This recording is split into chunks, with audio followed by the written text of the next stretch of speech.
that theme we developed last time. We learned about the Rav's amazing, keen, real historical sense. You could go to Shar Titus and scream and talk to Titus 2,000 years before. And what's the message to us? It's something we have to think about as we develop, as we build things. What are we developing? What are we building for?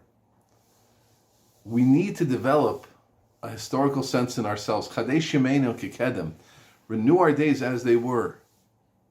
We'll give the full picture of this as we continue. But a person has to have a sense of what Yiddishkeit am I building? And this something gets forgotten sometimes. What am I being Makarev to?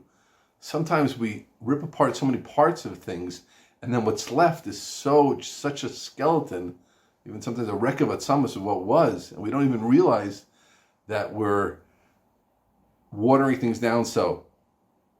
And the only way to beat that is by having a sense, of historical sense, but not just to Titus, to what was before, to know the greatness of earlier generations, Rishonim, Achronim, Yeshivas, Chassidiot, wherever they may be, whatever godless was, to have a sense of what Jews were like before.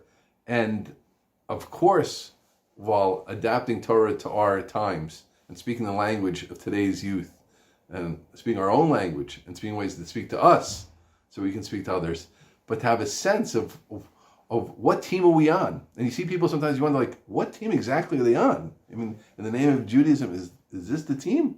Is that the team? Is that what we are? Is that what we represent? Is what Klal Yisrael is really all about?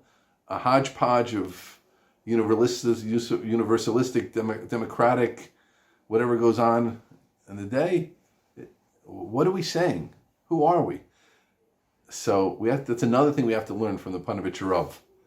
To sense, to be in touch, maybe not to the degree he was, but to be a mamshich of the early Doris, see it as our greatest joy to connect to and continue the path of our forefathers from the Abbas, but through the Rishonim, Achronim, Europe, Yemen,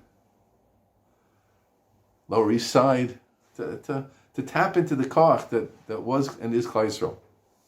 Chaim Volozhiner was asked one time why Volozhin was so much more successful, but more than other yeshivas. So he was speaking to another yeshiva who hadn't had the phenomenal success. Of course, Volozhin was the flagship yeshiva in Klal Yisrael for 70, 80 years. And he was asked this question. And he asked the fellow yeshiva, what did you do? You had a Hanachat Even HaPinah, a groundbreaking ceremony. Excuse me. What did you say? What did you do? He says, we had a beautiful ceremony. We had Set Tehillim, Shirim, Tishbachas. He says, you know what I did? Chaim said, I cried in order that my tears should mix in, that I should be zocha to continue Torah, but to fire the Torah as it was. That's what made Volozhin Volozhin.